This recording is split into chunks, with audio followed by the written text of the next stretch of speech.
Okupatsirani nkhanizi masanano ndine Happy Mzembe. Poyamba tione mitu yake. Komiti yapadera yomwe ikuyendetsa msonkhano waukulu wa chipani cha UTM yawonjeza masiku opereka kalata zoonetsa chidwi kufikira la Mulungu. Bungwe la Fedoma lapempha zipani za ndale kuti zikhazikitse nthambi yoona za ulumali kuti liwu lawo lidzimveka pandale. WHO yati nthenda ya malungo inakali vuto ntchito za umoyo pa dziko lonse. Nkhani zina achinyamata omwe anakomoka m'bwalo la milandu ku Nigeria awatulutsa. Tsopano konani nkhanizi mwatsatane. Komiti yapadera yomwe ikuyendetsa msonkhano waukulu wa chipani cha UTM yawonjezera masiku omwe anthu omwe akufuna kupikisana pa mipando yosiyanasiyana ku msonkhanowu akuyenera kupereka kalata zoonetsa chidwi kufikira la Mulungu. Mneneri wa chipanichi a Felix Njawala watuza kuti ganizoli ladza pofuna kupereka mpata kwa omwe analephera kupereka kalata zawo pofika pa 4 November 2025. Imoni Pilingu walemba ripoti ili.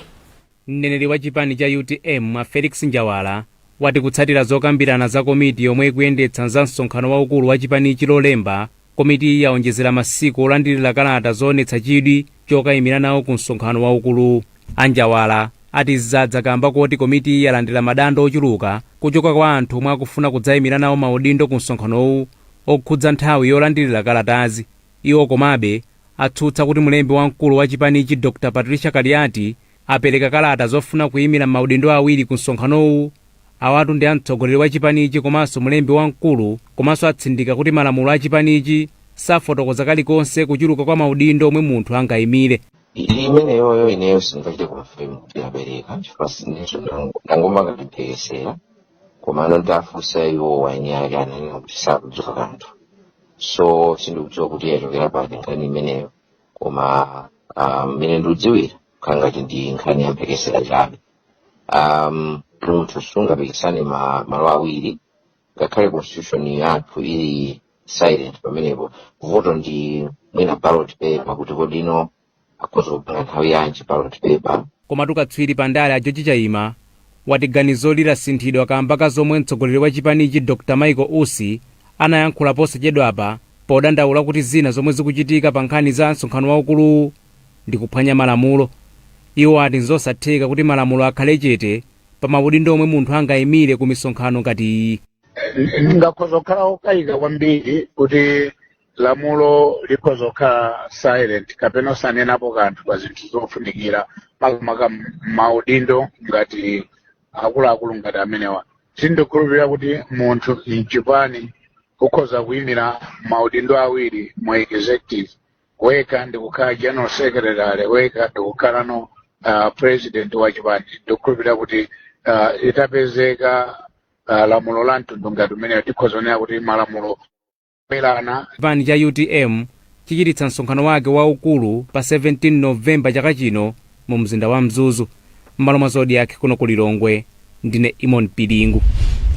Bungwe loyimira mabungwe oona za anthu aulumali mdziko lino la Fedoma lapempha zipani za ndale kuti zikhazikitse nthambi yoona za ulumali kuti liwu la anthu lidzimveka pandale pomwe dziko lino likukonzekera chisankho cha chaka chamawa. Mkulu wa bungwe la Fedoma a Simon Munde polankhula ku Blantyre lolemba pomwe dziko lino mwezi uno likukumbukira za anthu aulumali wati anthu ambiri aulumali maufulu awo akupitirira kuphwanyidwa m'magawo monga ku ndale ndipo ndi chifukwa apempha izi. Koma wachiwiri kwa wapa mpando wa bungwe loyimira zipani za ndale la CMD ya Ben Chakhame wati bodi ya CMD ikuyenera kaye kukumana kuti ikambirane ndi kupanga chiganizo pa pempholi lomwe wati ndilomveka. Kasimu Aubi walemba ripoti ili kuchokera ku Blantyre. Mkulu wa bungwe la Fedoma a Simon Munde wati pomwe dziko lino likukumbukira mwezi okumbukira anthu omwe ali ndi ulumali, zipani za ndale zilingalire zounikanso malamulo ake pofuna kuti malamulowa akhazikitse nthambi yomwe iziona za anthu aulumali mzipanizi. Amunde ati anthu omwe ali ndi ulumali akuyenera kumatenga nawo gawo popanga ziganizo, ndipo izi zingatheke pokhapokha atakhala m'mapani zosiyanasiyana. Kodi anthu olumala aliko ku NGC kapena ku NEC aliko anthu olumala ndi umathandizira nawo panga ziganizo. Maufulu ambiri anthu olumala amene akuphwanyidwawa ndi chifukwa choti ngati dziko tikwasiya anthu olumala mbuyo sakubwera nawo pa tebulo lopanga ziganizo zosiyanasiyana. Alaines Manduwa ndi mkulu wa bungwe la Parents of Disabled Children Association PODICAM, ndipo iwo ati ndi okhumudwa ndi kupitirira kwa mchitidwe wa nkhanza zomwe anthu ena akuchitira anthu aulumali maka amayi ndi asungwana. Ayambiri olumala amachitiridwa nkhanza chifukwa choti anthu amatenga ngati ndi anthu opanda ntchito kapena amatenga mwayi potengera ulumali wawo. Koma poyankhapo pa zomwe Amunde anena, wachiwiri kwa wapampando wa bungwe la mgwirizano wa zipani za ndale mdziko lino Ben Chakhame wati bodi ya bungweli ikuyenera kayikambirane isanapereke yankho pa nkhaniyi. Mwachidule mwina tinene kuti izo akukamba afedoma ndizomveka ndithu. Komano kuti mwina tilankhulepo ngati Center for Multiparty Democracy CMD, mwina tikanatha kukonda kuti nkhaniyo atayitenga alembere ku secretariat kwathu kapena through the chairperson. Mwezi wokumbukira anthu omwe ali ndi ulumali mdziko lino akukumbukira pamutu oti kulimbikitsa anthu aulumali kukhala m'maudindo gwero la chitukuko chokhazikika. M'malo mwa Zodiak kuno ku Blantyre, ndine Kasim Aubi. Bungwe la Youth and Society lakhazikitsa ntchito ya Inclusive Democracy Academy yomwe cholinga chake ndikufuna kuthetsa ena mwa mavuto omwe achinyamata amakumana nawo akafuna kutenga gawo pa ndale. Polankhula lolemba kumponera mboma la Dowa pamwambo otsegulira maphunziro a masiku asanu kwa achinyamata 60 omwe achokera mzipani zosiyanasiyana komanso ima pawokha, mkulu wa bungwe la Charles Kacholoweka wati cholinga cha maphunzirowa ndi kupereka ukadaulo wa utsogoleri kwa achinyamata kuti azitha kupereka mfundo zogwirika kwa anthu kuti adzawavotere. Franklin Mtambalika olemba ripoti ili. Mkulu wa bungwe la Youth and Society a Charles Kacholoweka akukhulupirira kuti achinyamata ndi amphamvu zosintha kayendetsedwe ka ndale, pomwe wawalangiza kuti asiye kumangoonelera zochitika pa ndale koma kutenga gawo popikisana nawo mipando yosiyanasiyana. Akacholoweka ati achinyamatawa ndilo yankho kumavuto zachitukuko komanso autsogoleri omwe dziko lino likukumana nawo pa ndale kuti likhale lokomera onse. Tikamayang'ana ndale za masiku ano timayang'ananso kuti anthu akuganiza motani. Achinyamata ambiri pakali panopa ali ndi kuthekera kwakulu kwambiri. Mukayang'ana nkhani za technology mwachitsanzo, achinyamata aso ndithu akudziwa mavuto amene dziko likumana nawo. Chifukwa mukakamba nkhani ngati zosowa kwa ntchito, nkhani za maphunziro, nkhani za umoyo, nkhani za ulimi, zokhuza kwambiri achinyamata kumalawi. Maphunzirowa abweretsa pamodzi achinyamata 60 kuchokera ku zipani zosiyanasiyana komanso ena oyima pawokha, ndipo Asif Rashidi ndi wachinyamata yemwe ali ndi ulumali osaona kuchokera kusalima. Ineyo kwambiri ndiye kuti choyambirira ndi nkhani ya chuma. Mukudziwa ndale za ku Malawi pakadali pano ndizodula, ndiye nkhani ya zachuma ndi imene ilivuta kwambiri. Koma chinthu china chimene ndili chosangalala nacho nchonena kuti ndi madandaulo nkhani ya capacity building in terms of leadership skills and like. Pakanali pano Afane Nthakomwa wachiwiri kwa mkulu wa Democracy Works Foundation walangiza mbali zokhudzidwa pa ndale kuti zikhazikitse ndondomeko zophunzitsa achinyamata njira zoti azizidalira pawokha pomwe akukonzekera kupikisana nawo pa chisankho cha chaka chamawa. Ifeyo ngati Democracy Works Foundation makamaka pa program imene tikupanga implement ya political parties and elections support. Timagwira ntchito ndi anthu andale ma political parties makamaka mbali ina timafuna kuwaunikira kuti azipereka mpata kwa achinyamata achisukwana, achinyamata kuti azitha kutenga mbali osati kungokhala ngati oyimbira koma azitenga mbali ngati ma candidates. Ndiye poti tikugwira ntchito ndi ma political parties timaonanso kuti ndichofunikira kuti tikamapanga kutsegula malo onena kuti achinyamata atenge mbali, eni akewo achinyamata akufunikanso kuwasula. Ntchito ya Inclusive Democracy Academy ndi mbali imodzi ya ntchito achinyamata pa chisankho yomwe akuthandiza ndi dziko la Germany kudzera ku bungwe la Civic Foundation, Oxfam, UNDP ndi Democracy Works Foundation. Katswiri wina pandale wati nkofunika kuti zisankho zachipulula mzipani zikhale zabata ndi mtendere kuti mzipani musakhale mikangano yomwe ingagawe mavoti ya zipani mu 2025. Nkhani yatumphuka pomwe mlembi wamkulu wa chipani cha PP ya Ben Chakhame watsimikiza kuti chipani ichi chichititsa chisankho chachipulula mwezi wa Januwale chaka chamawa. Katswiriyu a Ernest Tindwa wati kusayendetsa bwino zisankho zachipulula kumachititsa opikisana ena kuima paokha zomwe zimagawa mavoti. Katswiri pa nkhani zachuma Dr. Exley Sulumbu wachenjeza kuti ganizo loti mphamvu ya ndalama yakwacha posinthana ndi dola ya America ikhazikike pa 1751 kwacha kuchititsa anthu ochuluka kumasintha ndalama zawo m'misika osavomerezeka. Tikunena pano m'misika osavomerezeka ikusintha dola pa mtengo wa 2990 kwacha. Leslie Fachi, president wa bungwe la Financial Dealers Association of Malawi, wati izi zichititsa kuti anthu omwe amatumiza ndalama kuchoka m'mayiko akunja adzigwiritsa ntchito njira zina. Kuchoka ku Lilongwe nayu Alex Banda. Utenga omwe gavanala wa banki yaikulu mdziko muno Dr. Wilson Banda watulutsa ukusonyeza kuti mphamvu ya ndalama yakwacha ili mchimake pa 1751 kwacha. Izitu zikutsatira auction ya ndalamayi yomwe mabanka atatu mwa asanu ndi atatu anachita mwezi watha. Koma katswiri pa nkhani zachuma Dr. Exley Sulumbu wati pali kusiyana kwakukulu kamba kuti ndalamayi pa msika osavomerezeka ikugulitsidwa pa 2990 kwacha zomwe zingachititsa anthu ambiri kuti adzigulitsa kapena kugula ndalamayi pa misika yosavomerezeka. Pa auction paja kuti apeze nseru zina zake zoti mtengo wa forex wa ndalama za kunja ukalengati wakhala mmodzi ndi wakunja uja anthu akulabe zinthu kunja ndi kuti ku parallel market ku black market kunja kuli forex yambiri kumeneko chifukwa katundu wambiri akubwerabe m'Malawi muno ndi kuti ambiri akutenga forex ku black market. Leslie Fachi omwe ndi president wa bungwe la Financial Dealers Association of Malawi FIMDA lomwe limaona za ndalama ati kuchita auction ya ndalamaku sikokakamiza mabanki koma kuti mwina mabanki wena akhoza kukhala kuti alibe ndalama zakunjazo.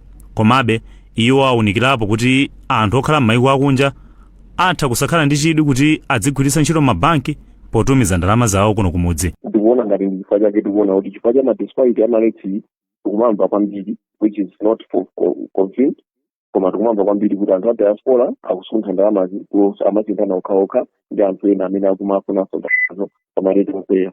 Izi zikuonetsa kuti zikubwera especially chifukwa chokuti rate ya fomoyo akuita kuti ndiyocheta. Dr. Mark Lungu mneneri wa banki yaikulu mdziko muno wati cholinga choti mabanki achite auction iyi nkuti pakhale mulingo okhazikika ndi ovomerezeka wa ndalama zakunja ndi dziko lino. Alungu komabe anati apitirira kugwira limodzi ndi mabanki ndi magawo ena okhudzidwa kuti dziko lino lidzipeza katundu ofunika pogwiritsa ntchito ndalama zakunja. M'malo mwa Zodiak kuno ku Lilongwe ndine Alex Banda. Mukuona nkhani pano pa Zodiak ndipo Masana muli ndine Happy Mzembe. Titi zambiri khani pomwepo.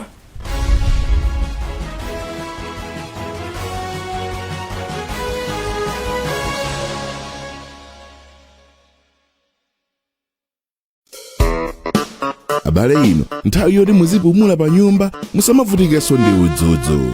Our natural body spray repellent delivers 8 hours of unbeatable protection against pesky mosquitoes and biting insects. Stay bite-free and enjoy every moment of your evening with our trusted formula. Easy to spray on, affordable, smells pleasant, no DEET, no more scratching and itching. Great for babies over 6 months and anyone with sensitive skin.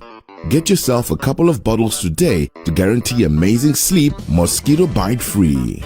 Very Safe creates a natural and protective solution from malaria and tropical diseases for the whole family.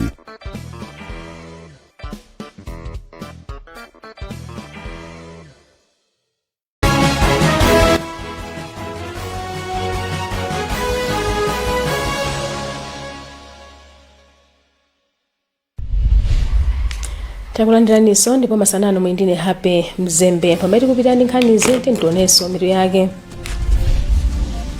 Komiti yapadera yomwe ikuyendetsa msonkhano waukulu wa chipani cha UTM yawonjeza masiku operekera kalata zoonetsa chidwi kufikira la Mulungu.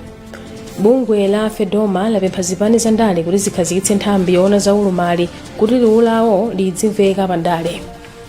WHO yati nthenda ya malungo inakali vuto ku ntchito za umoyo pa dziko lonse.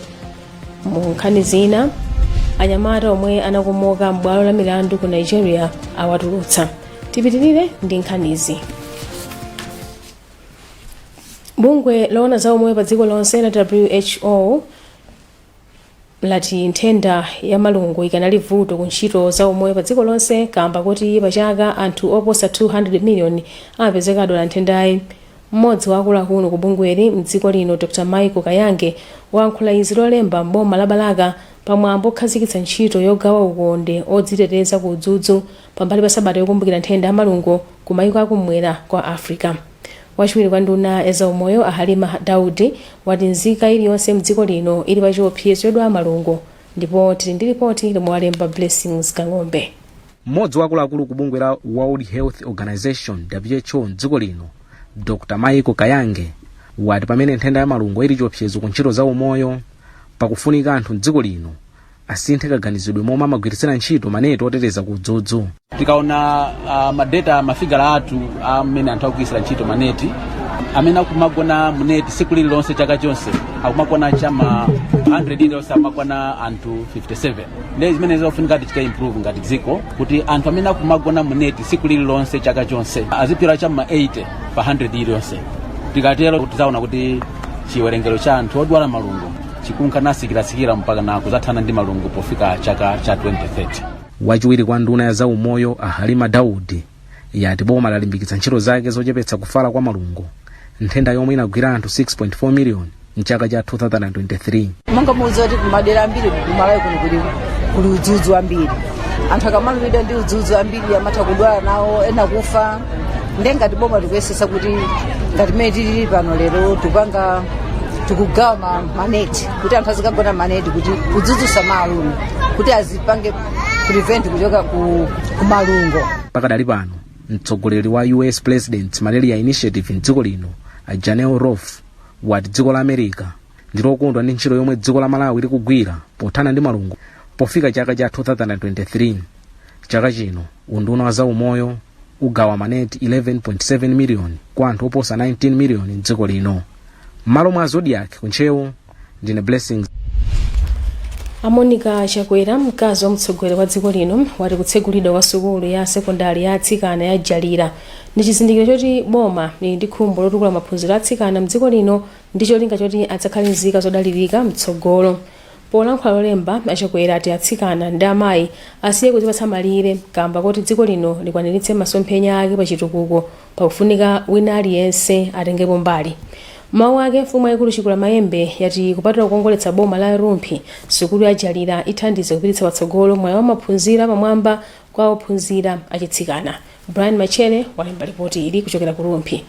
Mkazi wa mtsogoleri wa dziko lino Monica Chakwera ati ngakhale nduna amaphunziro okumana ndi mavuto a nkhani koma boma likuyesesa kuti ophunzira atsikana akumizi komanso m'mizinda kuti onse azipeza maphunziro apamwamba. Nduna amaphunziro Madaliso Kambawa Wilima yati kutsegulidwa kwa sekondari ya Jalira yomwe ophunzira wina aliyense mtsikana mdziko muno atha kupitako kwafikisa chiwerengero cha sukuluzi kufika pa 5 Zimenezi zimene timafuna ife ngati nduna amaphunziro. Timafuna kuti even ana akumudzi mwana aliyense ku Malawi tikamanena kuti maphunziro ndi aliyense tifuna akwere koma tifunanso kuti atenge ana ambiri.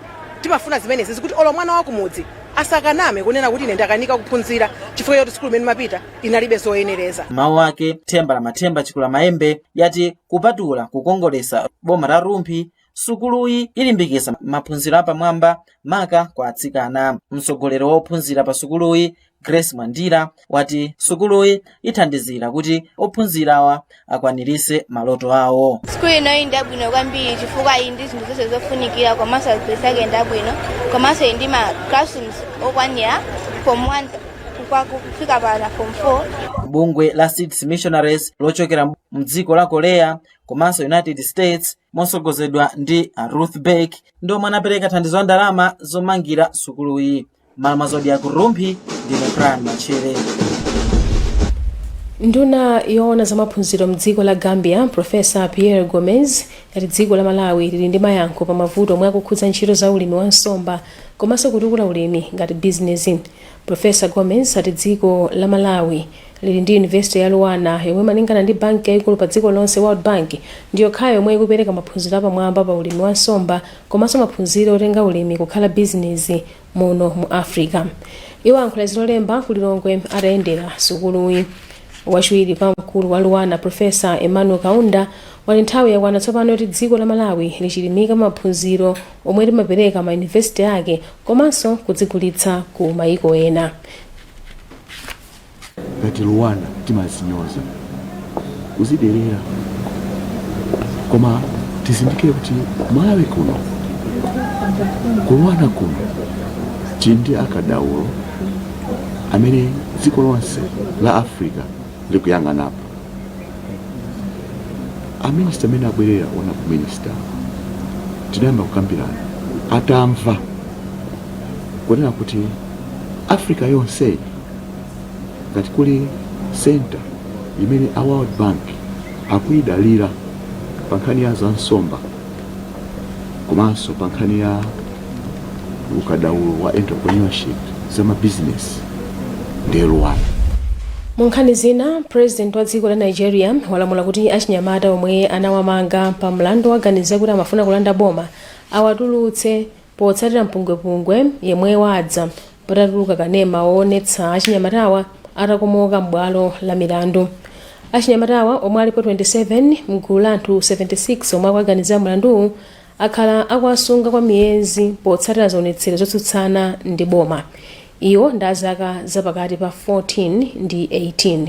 Abola Tinubu alamula akuluakulu a boma kuti achinyamatawa awatulutse atakomoka lachisanu ataonekera m'bwalo la milandu koyamba ka makamaka ka kunyetchera. Ndi nkhani imeneyonso ndikuti tafika pa mtsiriziro pa nkhanizi masana wano koma tisanasiyane tionenso mitu yake.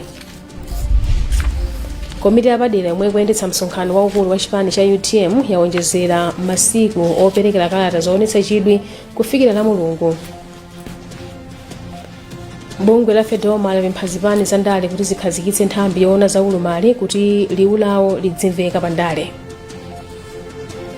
WHO yati nthenda ya malungo ikanali vuto ku ntchito za umoyo pa dziko lonse. Ndipo mu nkhani zina achinyamata omwe anakomoka m'bwalo la milandu ku Nigeria awatulutsa. Pezani zambiri pa zodiac malawi.com ndipo munali ndine Happy Mzembe. Masana abwino.